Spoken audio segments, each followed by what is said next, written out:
Welcome to Numb Bills Fan Podcast, episode number 156. I'm your host, David Palermo. We are in the office right now. I am joined by Mike Smitty, a.k.a. Smitty, the fantasy guy. And we just got back from the Bills game. But before we dive into it, don't forget, check out grandstandsportsnetwork.com. If you want to get in some more podcasts, check it out. Awesome radio-style time slotting on grandstandsportsnetwork.com. And I just kind of let it play in the background, see what pops up. So also checked out Locked On Bills podcast. Have Kevin Maseri on regularly, along with Eric Turner, and love the guys there at cover1.net. Nate Geary, also on WGR right now as we record this, is also part of the Locked On Bills podcast. So make sure you check them out. And lastly, punchdrunksports.com. Make sure you run that through your podcast feed, because Punch Drunk Sports is awesome. 3 comedians talking sports. Love it. And it's raw, unfiltered from comedians Ari Shafir, Jason Tebow, and Sam Tripoli. More on that, check out punchdrunksports.com. And lastly, Numb Bills fan, thank you for subscribing to the podcast. If you haven't, pass it along. Follow along on Twitter, Instagram, and Facebook. And if you want to shoot me an email, dave@numbbillsfan.com. So right now, podcast is about to get started here. Pretty disappointing drive home. Pretty disappointing game being in the stadium. Watching the Bills just absolutely look like not an NFL team. So, Mike Smith, you want to say hello? Good evening, guys. I guess you guys are feeling deflated after another poor performance on both offensive and defensive sides of the ball for the Bills, which cannot blame you. Yeah, so story goes, if you listen to the last podcast, Mike's busting chops about a ticket. Called Mike up last night, or shot him a text to come out. Mike joins the whack pack. We head out. And what'd you think? Pleasant drive? You like the back roads? Well, it's hard to say. I mean, the ride, although I was sleeping on the way home, seemed a little long. But, again, I was sleeping, so... It wasn't stressful, though, right? No, I mean, I was able to get a good snooze. Yeah, it's a good driver right there. It's a good driver. After some beers, a nice little nap, it was nice after the game. What'd you think about... some excellent jambalaya. Thanks, Riley.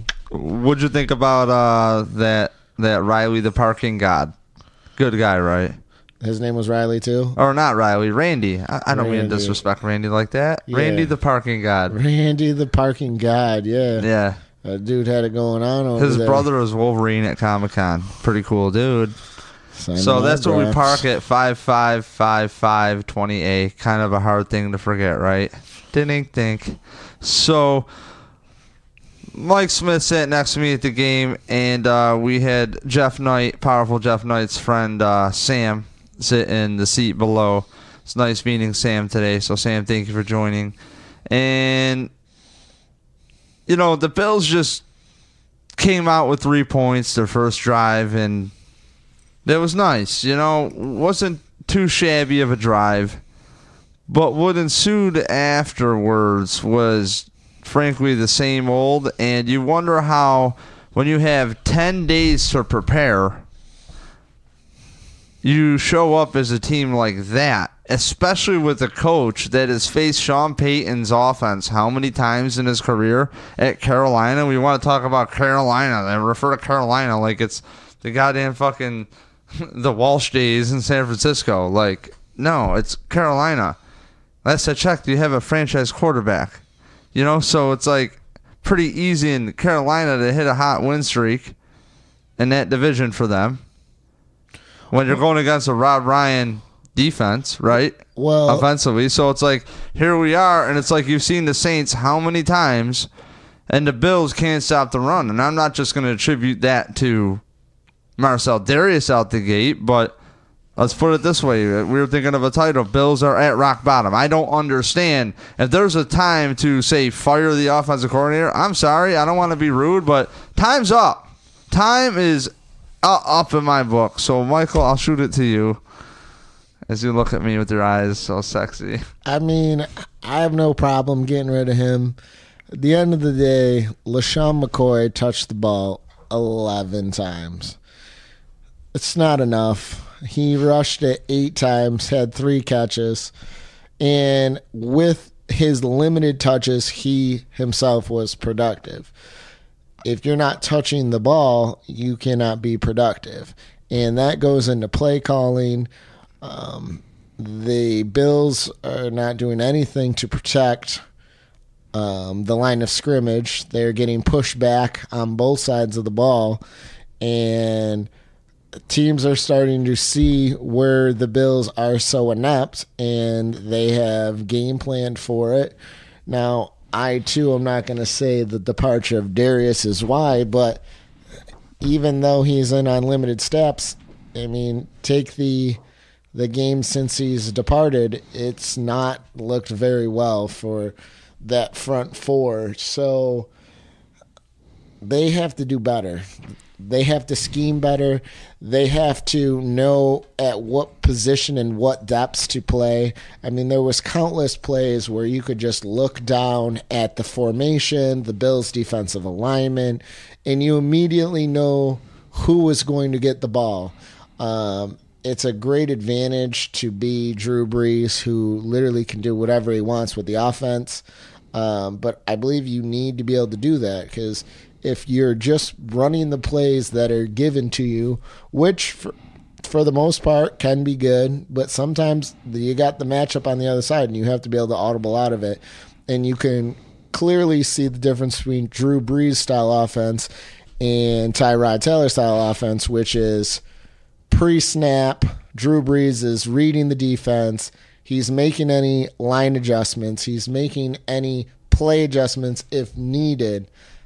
Bills don't have anything going on pre-snap on the offensive side of the ball. Mm-hmm. Very limited pre-snap on the defense side of the ball. Can I jump in with you on that real quick for the offense side of the ball? Because something we had down here for topics, we were talking, really, I mean, you're going right into it.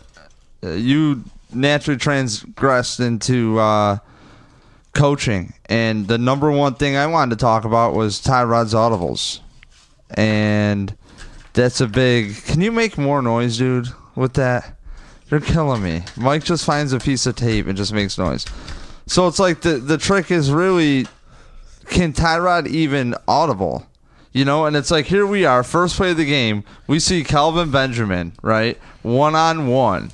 And here we are, we bring in this weapon. The Bills bringing this quote-unquote weapon one-on-one. Tyrod Taylor does not even look over to that side of the field at all. Does not even look it off to Kelvin Benjamin and then hit the swing pass to McCoy. First play of the game for the Bills offensively. And that's what they come out with.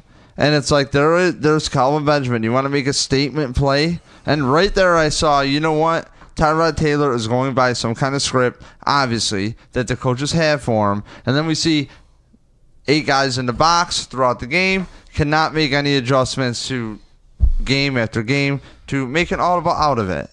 You know, and we talked about this last week on the podcast. You know, it's like disrespectful. I mean, the guy's a smart guy. He's the first one there, last one to leave, right? Why don't you give him a little bit more respect?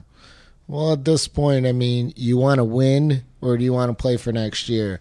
And it doesn't matter who you have on your team. If your team is not able to do what they can at their best, and sometimes that is you looking and saying, we can do this. Sometimes they have to make decisions on the fly, and that's what good quarterbacks do.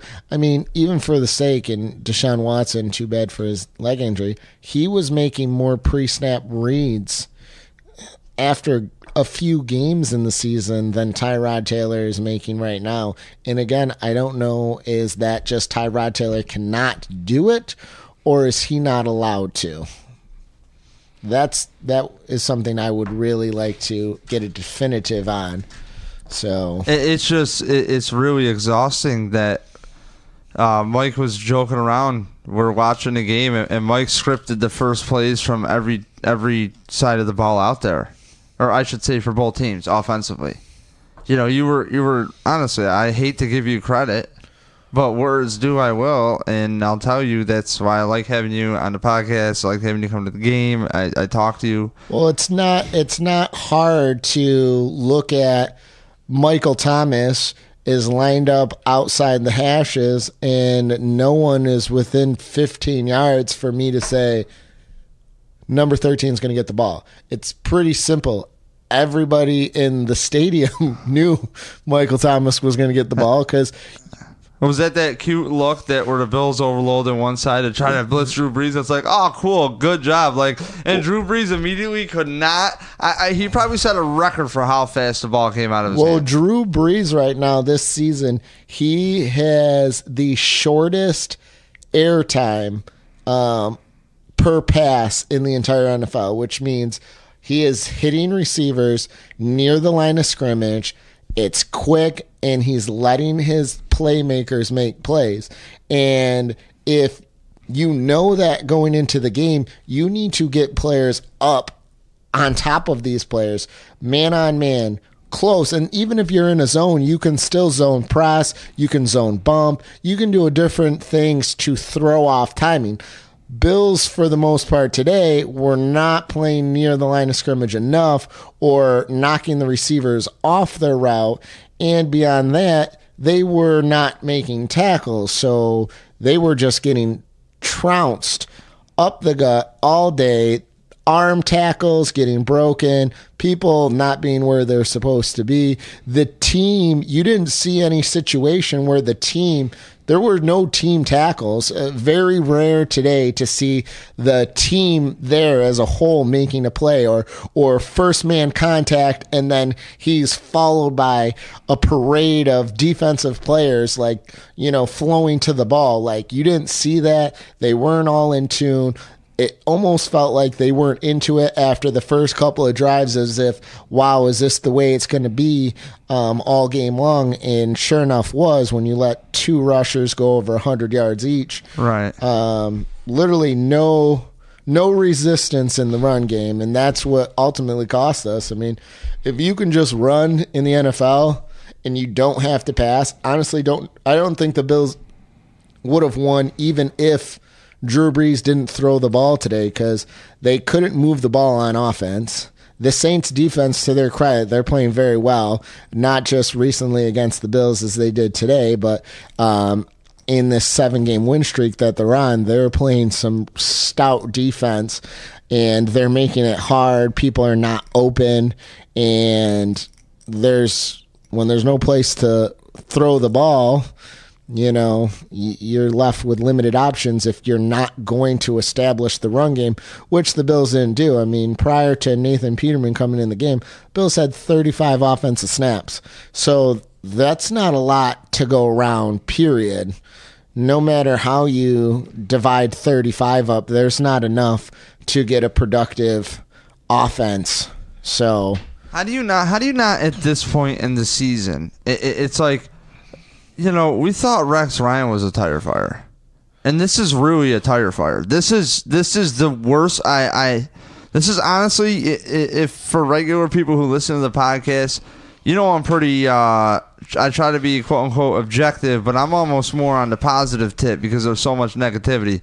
But right now, this is where I keep re-implying my point of this is why when you find the coaches that you like, you stick to them. And you know what? I'm ride or die with McDermott right now. But you know what? After a while, these players are going to start looking around and going, hey, yeah, what's that? I ain't put in this position like we talked about. Why are we running this play? And you know what? Sometimes I think the coaches need to have the same accountability for the coaching staff as they do on the players, because not for nothing, Brandon Beane, all these guys were getting cute with these draft picks, but no Sammy Watkins, we have an inept offense. Cool. Now we got Calvin Benjamin, who for some reason you can't put in during the Jets game because he really did some damage with 3 receptions, 42 yards, I believe, today, which is a good showing, I guess, for the amount of inept plays the Bills ran. But not for nothing, it's like, let's get it together here. This is really awful. I mean, you can't do worse. How do you do worse than this? Really, you have a Hall of Fame running back on the bench on 3rd down and 13, and there's a 7-yard dump off to Tolbert. So he's not even in there. And that's like a couple times. And that's how Tolbert got his 2 receptions. So it's like, what's the decision making here? There's got to be a fall guy on the offensive side of the ball. I don't want to tell people to get fired, but if you want to preach accountability in the process, this process is kind of seeming like bullshit right now, because this team has a hell of a lot more holes than they've ever had in years. I mean, we've talked about it relentlessly, and it starts in the trenches. You took the offensive line and just made it an abomination. It is an abomination right now.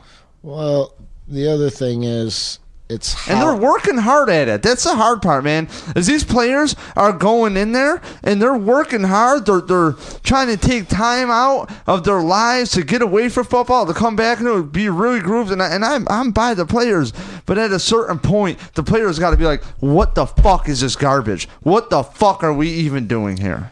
Well, it's concerning. I mean, again, LaShawn McCoy had 8 rushes in the game. 3 of those were on the opening drive. So after that first drive, he rushed the ball 5 times. And even more concerning for me is 2-minute offense. Again, Mike Tolbert is out there. There's roughly a minute.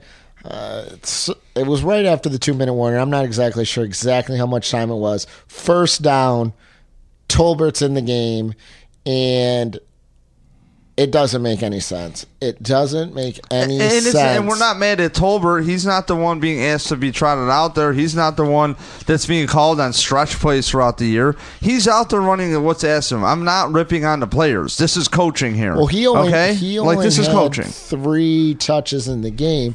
But at the end of the day, in a 2-minute offense, you need to have your best players out there. LaShawn McCoy needs to be in your 2-minute offense. He's dynamic, so if you do have to dump it off to the backfield, you want to dump it off to the most dynamic person you can dump it off to. It's a game of matchups, right? Is that what we talk? Isn't that what every coach says? It's a game of matchups. Absolutely. It's a game of matchups. And they're inept at the line, getting blown off the line the entire game. I mean, you didn't see many opportunities where the line was where they need to be, but they were down so fast that the team just went to, we have to pass. Well, running was actually working. You have to slow down. You have to regroup. You have to gather, and you have to push forward. You can't just bail on trying to run the ball just because you're down, especially when there's a whole half left of football to play. And the Bills just never could do it. They couldn't get anything going. I mean, the interception there in the second half really finished them off. But they were just getting pushed around, and that's just credit to the Saints and the lack of discipline on the Bills side of the ball, beyond the ability to push around the defense or the line. They were committing penalties. They had 4 combination of encroachments or offsides on defense. Neutral zone. Yeah, I mean, which I think is a stupid ass however, thing. Whatever it is, it's 5 yards. Right. And one of those 5 yards results in a first down. You would have had your only opportunity to make them punt, and you gave them a free first down. And there was one drive they gave them 2 first downs off. Yes, and obviously they scored a touchdown drive because they scored a touchdown every drive.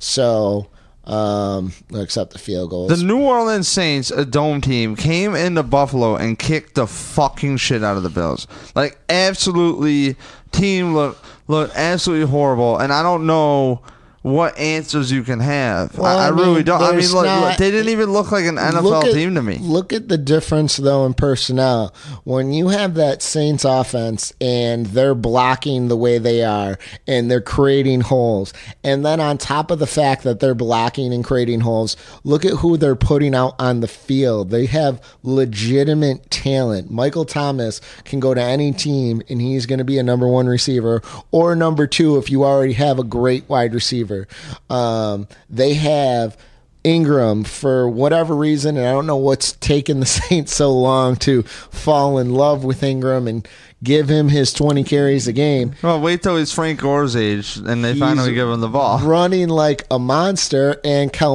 Alvin Kamara, he is so versatile. He was so fun to watch. And it was real fun to watch. It was real fun.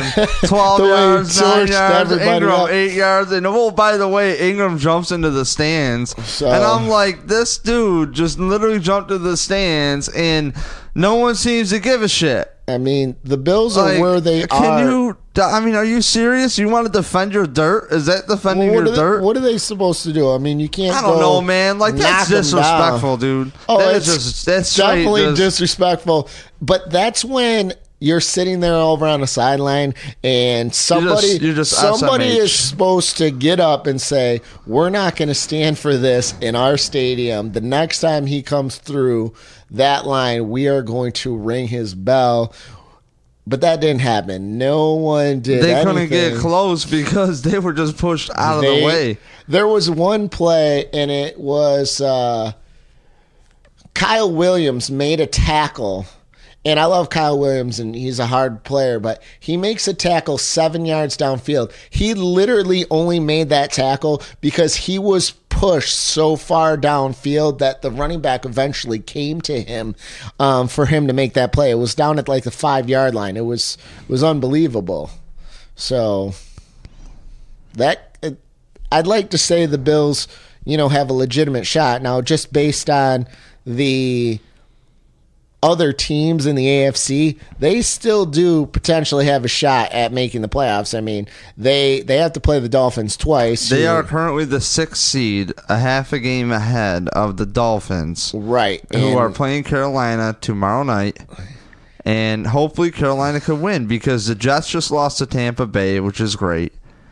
And that's good. That's good for the Bills that the Jets lost to Tampa Bay because the Bills obviously beat Tampa Bay. So, I mean, there's still hope. And at the end of the year, I mean, so far, 9 games in, we got to say that Saints team, at the end of the day, to say I got to watch Drew Brees in person, like, that was cool. And it was crazy because I had never seen Drew Brees in person, too. And the one time he comes to town, we don't even get to see Drew Brees. We get to see the Saints rushing like that's all they've ever done, ever. Like, you didn't even get to see Drew Brees making his audibles and his adjustments. He just kind of... You know what, though? You did get to see Drew Brees get rid of that ball. And he already knew where he was going. We saw Drew Brees, the game manager, today, actually, is what I think we saw. Game manager, Drew Brees. Look how fast he goes through his progressions. Like, Drew Brees already knows Drew Brees is like, if I can just pick up this 3 yards, Michael Thomas, he's getting a 10-yard start over here. I'm going to just pluck it right over here. It's like, if I get this, I'll hand it off 2-3 times and we'll be in scoring range. And that was the game plan for them. It's pretty simple. In the third quarter, it just seemed like they were just running the ball out of pity for the Bills. They were just like, all right, we're just going to run this game down. That was and the I'm play like, I was just talking about. They're me? running, and now they had like a 3rd and 3, and Michael Thomas again is on the left side, and again he has a 10-yard cushion, and I'm like, first down, Michael Thomas. Are we watching the same game? Are we watching? Is this like, hey, bring your kids to work day to play defensive coordinator? Yeah. Like, what is going on? I'm watching this game like, no, they're not. I didn't understand, and I do understand the idea that Michael Thomas bringing your kids to a work legitimate is a good threat, idea. and you can't just play up and press him the whole time because he can beat you deep. But when you're getting destroyed at the line, and these guys, they weren't catching long passes, they were just catching the ball and then breaking tackles or running after they caught the ball, and the running backs were breaking tackles at the line of scrimmage, and even if anyone got to them before they got to the line of scrimmage, they weren't square in a position to make a tackle, and then it would be an arm tackle and they'd brush off that, and then even if they all teamed up, they managed to push them forward about 5 yards. So all in all, it was just a pathetic performance by the Bills.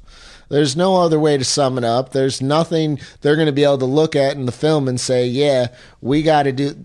You don't need to watch the film to know that you can't just get pushed around for 4 quarters in a football game and think you're going to win. Being that they had no answers anywhere, you can't put any pressure on the quarterback. You're not going to get turnovers. The one turnover we got today was a fluke, but you put no pressure on their defense or their offense at any point into the game. They weren't tired. They weren't feeling any stress of the game. You weren't able to find any rhythm to make them feel anything but bliss. The Saints, they felt so good the whole game. They're just like, what do you want to do? They looked better to me than the Super Bowl year Saints. Honestly, they look so.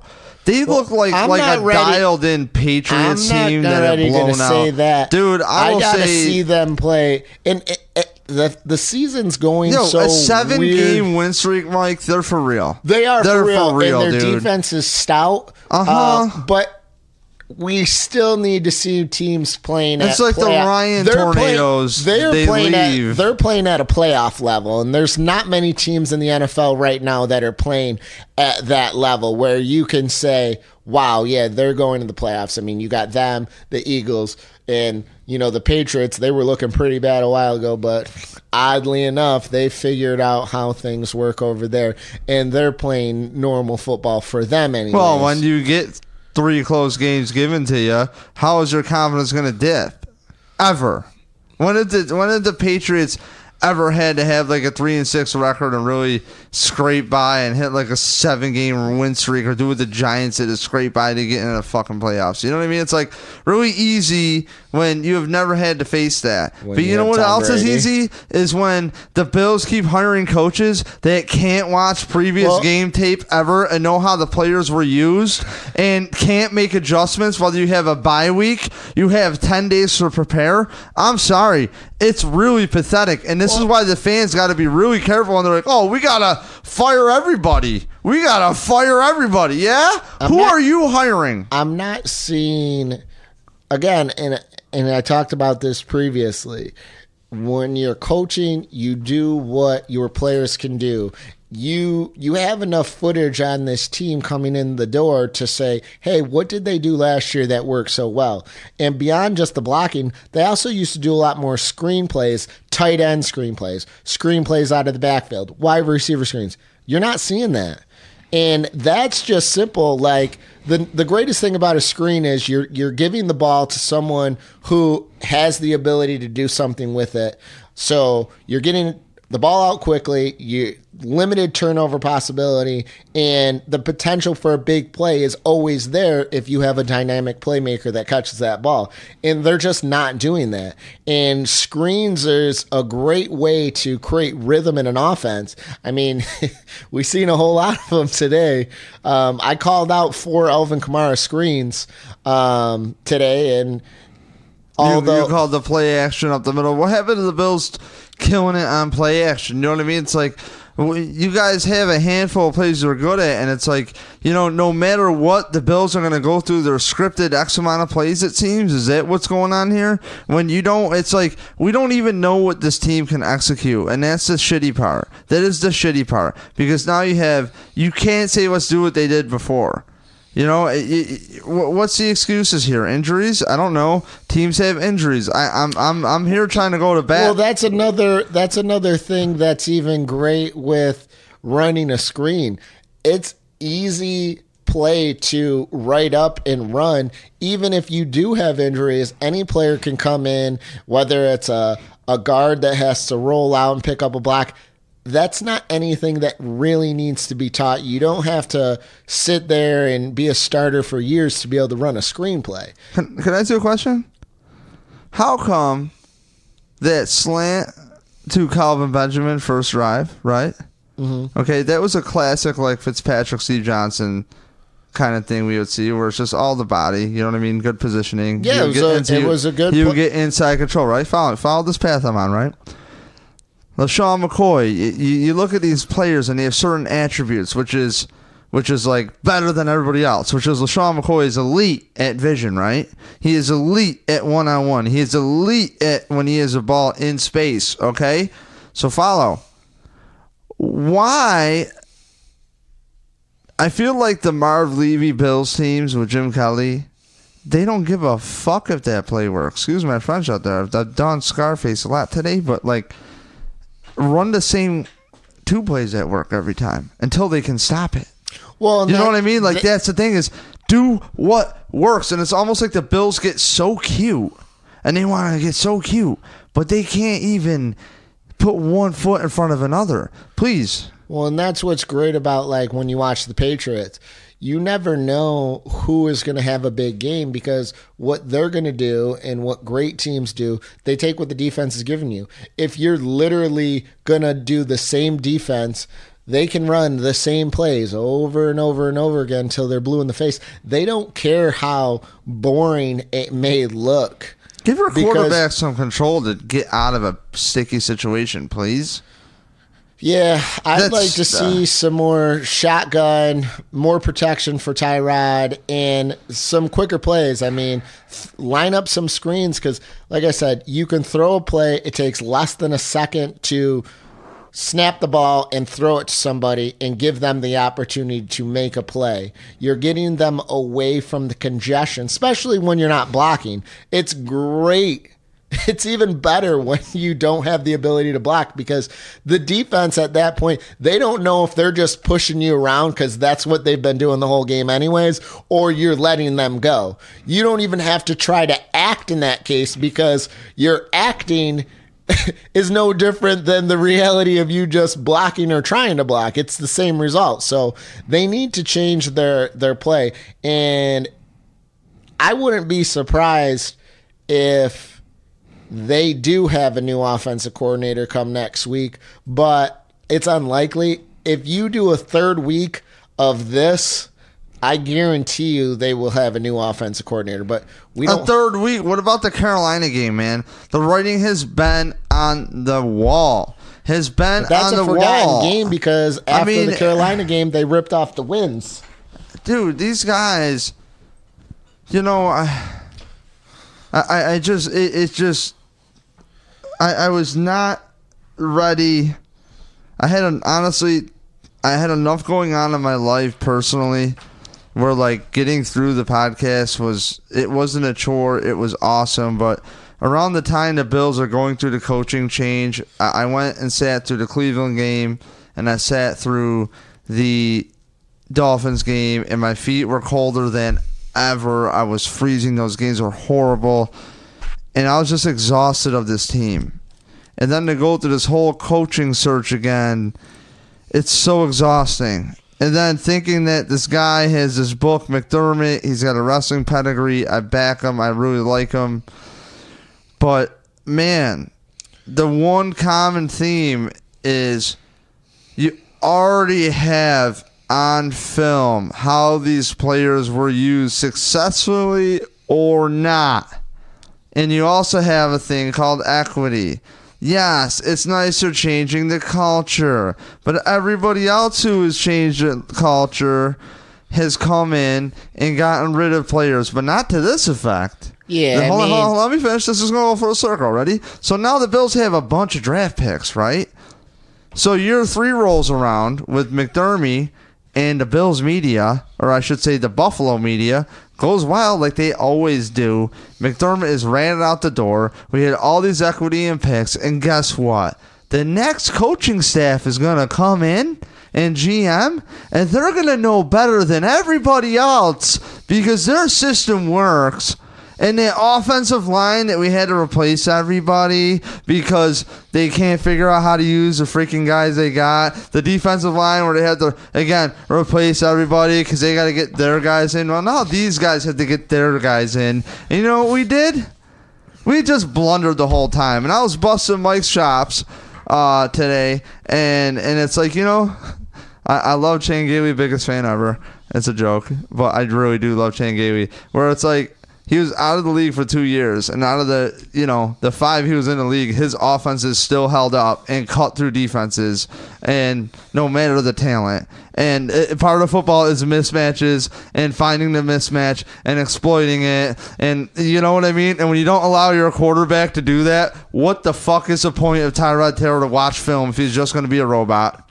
Well, yeah, and that the mismatch finding that you're talking about, that's what I'm saying. You do the same plays until it's blue in the face because you have the matchups you want. So even though it's very similar, if not the same exact play, if they don't make the adjustment and switch the person that is guarding that particular player, typically the result is going to be the same. It's going to be a 3, 5, 10-yard play, and production is production. You got to get people that can move the ball in space. And again, 11 carries or 11 touches for LaShawn McCoy. Future Hall of Famer. 8 after the first drive it's not enough. And it's not just giving him the ball. It's creating offense. When you can't block, you need to do screens. You need to do short passes.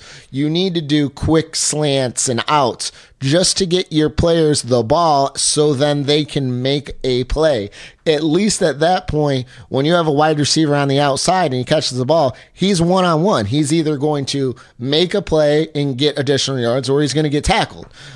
Without throwing the ball or putting a player in a position where they have the ability to do something with it, you're cutting yourself off at the legs. You're not going to be able to perform, and then you start searching around. You're no longer looking for just matchups out there. You're just trying to spread the ball around, just to try to make everybody happy. But, best teams, and this is why you see players, especially on fantasy, they'll have weeks where, they may not do anything, and then the next week they explode for 100 yards, 200 yards. That's because the week prior, they didn't have a good matchup, and the following week, they had a great matchup. So a team took that great matchup, and they exploited it to the very end. They kept on going back to that player. They kept on using that one particular matchup or those two particular matchups that were greatly in their advantage. They use it over and over and over again because that's what you're supposed to do. Just like the Saints today, their big matchup, other than the fact that Michael Thomas was 9 to 10 on his targets and wasn't getting guarded by anybody, but it was simple. The run game, they weren't getting stopped. So they said, we're going to keep both of our backs healthy and fresh. So they rotated their 2 running backs, and constantly between guard and tackle, they were running right through. They weren't stretching it. They weren't doing much to the outside. They did use Kamara to the outside more so than Ingram, but even Kamara just had huge success running right up the gut. He slips and gains another 7 to 11 yards. Well, that's just something. And it's like, oh my God. Well, when the hole's as big as it is, I mean, especially if you already got the one play where Alvin Kamara tripped. He tripped at 3 yards. He somersaulted, rolled, hopped back up onto his feet, and he managed to get 11 yards total on the play. Where was the defense? He fell. He did what you were unable to do the entire game, which was to take him down to the ground. And you guys weren't even there to just touch him. Someone just had to put a hand on his shoulder, and it would have counted as a tackle there. No one was around. They were all just getting blocked downfield, getting blocked at the point of the attacks. Fullbacks and linemen were getting to second level linebackers. So by the time the running backs were even getting contact, they were 5-6 yards down carries or 5-6 yards downfield. So it's never going to work. If you're the transitionist, if you're the players, okay, how do you go to work and go, come on, guys, this is a grind. We got to just get over this, Because here's what's going on. They're millionaires. Here's what's going on. Is a lot of guys have the offensive line, I'm talking specifically, have gotten up, 15 minutes earlier before practice and have gone through things. These players have gotten away. They've talked. They've really worked on stuff, okay? So I can't really hammer the players. I mean, yes, you have to hammer them accountable for not executing what they need to do. At the same time, at this point, this coaching staff needs to know what they're capable of. And I don't care if that's building, you're talking about a rhythm, right? These players, what do you do from here? I mean, you're LaShawn McCoy. It's like, do you really go give me those 2 Tolbert carries? No, but give me those plays on third down and make it. Who cares if you know I'm going to pass, if you're going to pass it to me? They still got to stop me. Don't be so cute to have Tolbert out there. You know what I mean? And Tolbert can't make anybody miss. No disrespect to the man, but he ain't LaShawn McCoy with the ball in his hands. He ain't skedaddling out of bounds or going behind the defense like Madden 97 and bringing it upfield. You know, it's not. You're looking at the closest thing to what even Thurman Thomas would say is close to Barry Sanders. Like, you know, like, I mean, come on. Just, you have this guy on your team and you don't even think to use him in a respectable fashion. So it's like Mike's point of, you got to get these guys in a rhythm. You really do. And moving forward, it's like, what do you do as a team? Do you approach your coaching staff, or you just show up? Well, I guess this is it. And they're 5-4. We're talking about this team like they're 0-9. You know, but it looked like an 0-9 performance on the field today. They got their butt handed to them, man. And it was hard because, you know, simple things that we see in the stands as delinquents, it sucks. And, again, it's a game of mismatches. Going from here, the coaching staff needs to allow Tyrod Taylor to blossom. This is why you pay him. People want to get on him for errant throws, this and that. Well, guess what? When you don't have that many plays overall as an offense, he can't get in a groove either. How many times have we seen Tom Brady be an abomination for 3 quarters? Fourth quarter comes and he just clutches it out. Number 9 in an NBA Jam. And that's the great thing about, you know, Tom Brady too. Tom Brady is the king of throwing it short. He throws it, he hits a receiver that's open, and they make plays. When you have a running back or you have a tight end, you have a wide receiver, and he's coming across the field shallow. He's got a nice speed to him, and you catch him in stride. He may only catch the ball at 2 yards, but he can pick up more yards from there. Why do you think Amendola, Edelman, and they've done so well? They're catching it and making plays. And granted, Tom Brady also allows them to do that with positioning of the ball. But going back to Tolbert's on pace right now to have more carries this season with the Bills than he's had his last 3 seasons with the Carolina Panthers. So that's just not good coaching.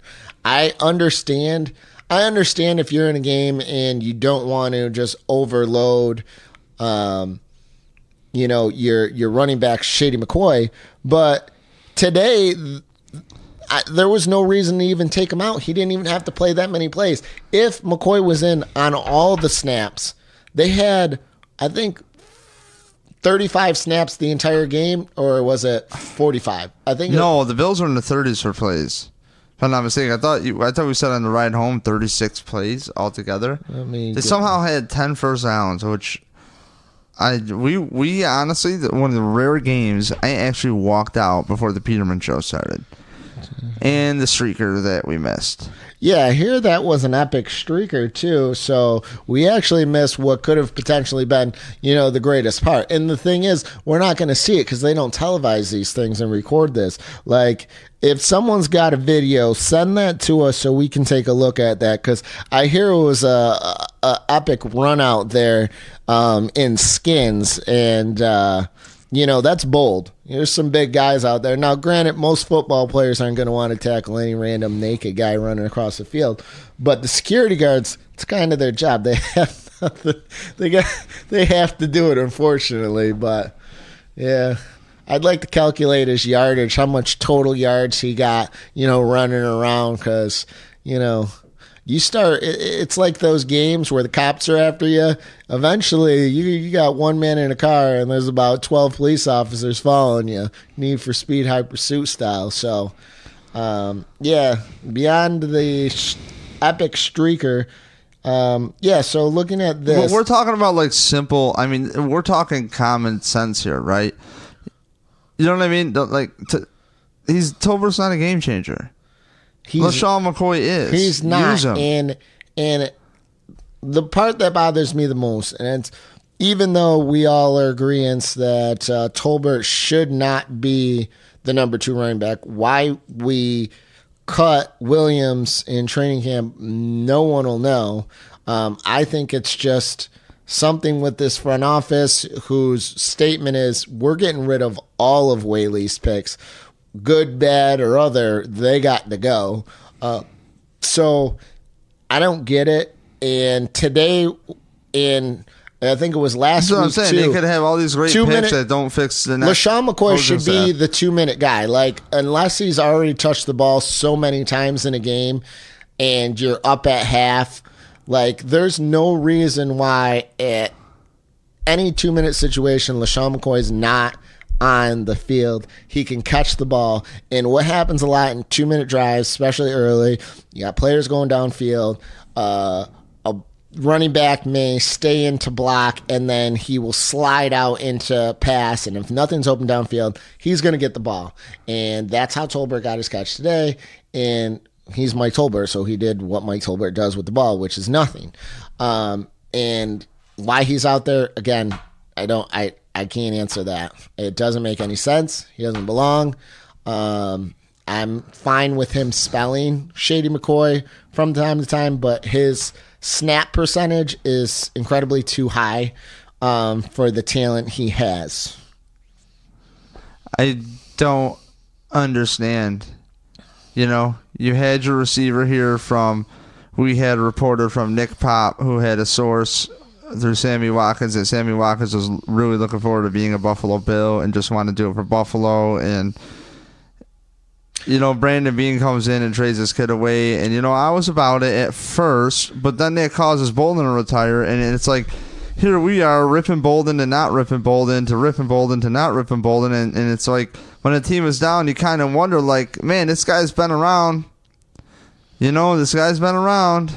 Well, I'll tell you kind of wonder, like, what's going on here? Like, these guys know everything, and I don't trust. I'm sorry, but like Sean McDermott, I'm not that impressed with his resume coming in. Yeah, does he have his shit together? Sure.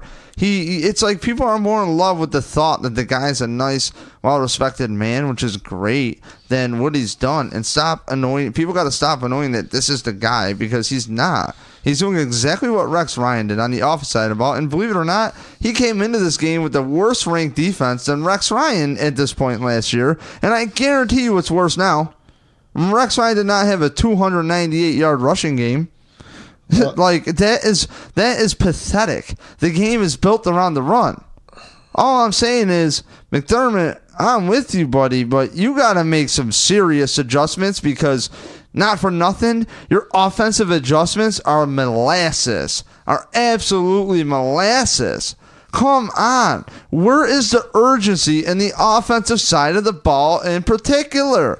The defense has proven to at least play decent in the secondary and grow. Trey White continues to impress, honestly. You know, at the same time, it's getting really hollow not seeing that much of a pass rush, but with Drew Brees, you got to give that offensive line credit of his. The guys that we thought were going to be down for the offensive line actually played. So he only had 8 sacks. He didn't get sacked today, did he? Not at all, right? Who's that? Drew Brees? No. So Drew Brees was clean. Was quite comfortable the entire game. This team is an animal. Okay, the Saints are an animal, but when you come off against the Jets looking like an absolute mess, and you don't build anything more than 50-something yards with Tyrod Taylor on offense, which, yeah, there are times you can get rid of that ball, okay? At the same time, this offense can't even get through enough plays to get into a groove. Let's be real here. What do they have to build off of? I don't know. I can't tell you one go-to play. I could tell you, it seemed like the first quarter they started doing a lot of screens. The offense, that first drive, that offense looked awesome. And then just something stupid happens. And it seems like the Bills have more negative plays than they do positive plays. Like, first down, we're going to have like a swing pass and we're going to lose yards. And it's like 3rd and 13, 3rd and 14. Stupid penalty, of course. And I can't even get on the refs. The Bills run their own way today. I mean, it's just I'm not saying the team is done, but coming off the Jets, they have not proven anything to me that we have something to build off of. Well, between play calling and then the front office, at this point, the front office hasn't done much to show any confidence. I mean, you look at a player like Robert Woods, who we had for a few seasons, who would not have cost much. We just chose not to sign him. And, he's having a great season, with a second-year quarterback. Which he has no chemistry with. Well, they've created some chemistry. No, I'm saying, going into this season, he had no chemistry, imagine. And then Marquise Goodwin scores an 83-yard touchdown. Well, Marquise Goodwin ain't durable. Okay, pick him up, fantasy people. He's actually pretty consistent. Well, Robert Woods has had not only a great game this week, but he's starting to... He almost looks as if he is the number one receiver over there for the Rams. I mean, his last few games are, progressively more impressive. I mean, he's getting minimum 5 catches a week roughly when you average everything out, and he's getting over 50 yards a week. Today he blew up for 170 and 2 touchdowns. It's a player that, although he's not the fastest, not the best at any measure of football, he's still a quality player.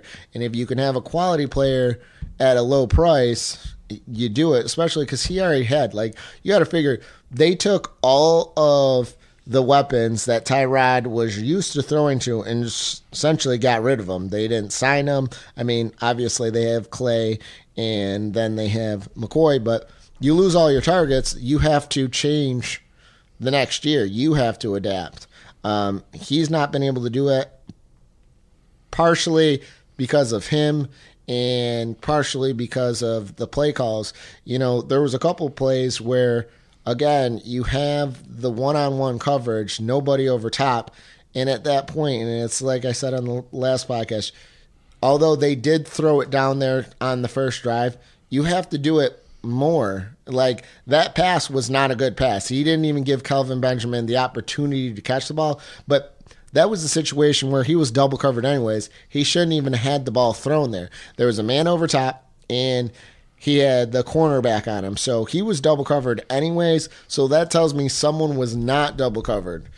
He could have gone elsewhere with the ball. In situations where I was watching and there was one-on-one coverage on the outside, there was a couple scenarios where, Deontay Thompson, he had one-on-one on the outside. Now, the one play that he did drop, he should have caught that ball, and it wasn't too bad of a throw. It could have been thrown better.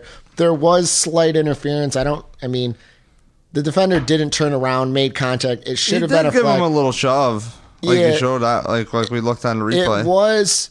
It was something that they could have called, but it's not something you're going to fault the ref for not calling because it wasn't much. Drew Brees gets a call. Most likely, I mean, normally it's cut and dry. If you don't look, you get the flag. In that case, he didn't look. He made slight contact. He didn't get the flag. He got away with it, but it was still slight, nevertheless. But there were other situations in the game where you had one-on-one on the outside. You got a man going down the field. Those are situations where you have to take the risk. When you're not moving the ball any other way, you have to energize your team with a big play. And, a big play down the field can do that. A screen that converts into a first down. These are things that, can energize a team.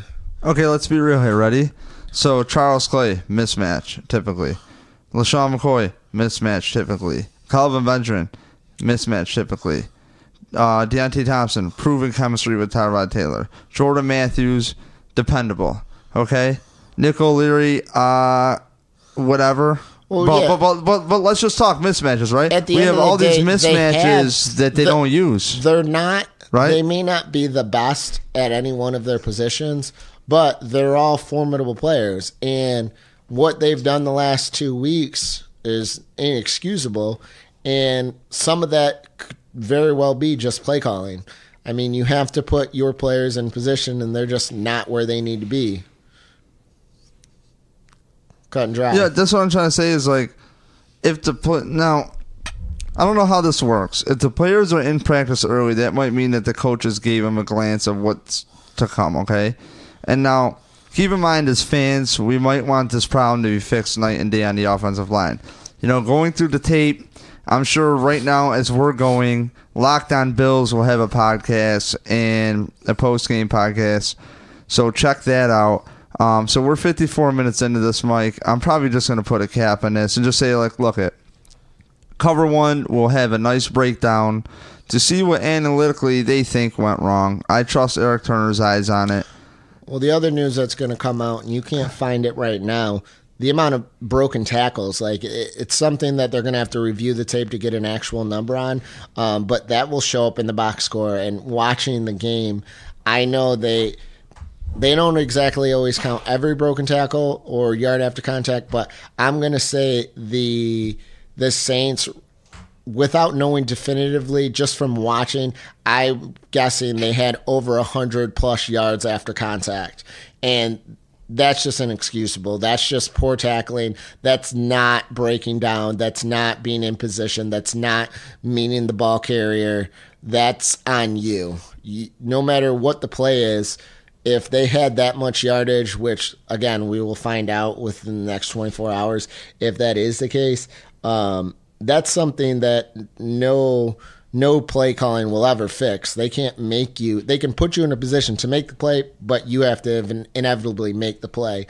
So the only other thing is, I think Humber, he may be losing some playing time to the rookie, but we'll see that going forward. Oh, one last thing I want to mention. Game of mismatches, what I kept saying to you, why is Humber on Ted Ginn Jr.? Does that just tell you where they're at with their secondary here? Like they have nobody to play? I mean, it definitely had a tough game today. So if he was on him, good thing for Ted Ginn, he wasn't getting targeted a lot because they didn't need him. But that's one of those play calls, even though they didn't go to it because they didn't have to. If the game was tighter, Ted Ginn would have gotten far more looks. They just didn't need to do anything but run today. So there you have it. That's Mike Smitty. I am your host, David Palermo. Don't forget numbillsfan.com for everything. Please subscribe if you do not. Tell your friends. Tell your family. Anybody have a good take you think you can hang on a podcast, you've listened to it before, I'll have random people call up. Good people. Just need a platform. I'm easy. Just don't suck about it. Alright, there's a couple of you people on Twitter. Pretty funny. Actually, one guy, he doesn't even listen, so I don't even know I'm going to acknowledge him. Well, Dave, let's wrap this up, and then I'll go beat you in Madden real quick. So, it'll be fun for me. You can dream. Okay, so numbillsfan.com, Punch Drunk Sports has a podcast network coming soon to drop. Grandstand Sports Network, thank you for the help, the promo, and as always, cover1.net and Locked On Bills. Make sure you check it out if you want a more serious approach. Okay, more analytics. There you go. Deeper takes. There you go. All right, have a good night. I'm Bills fan. Subscribe to it. See ya.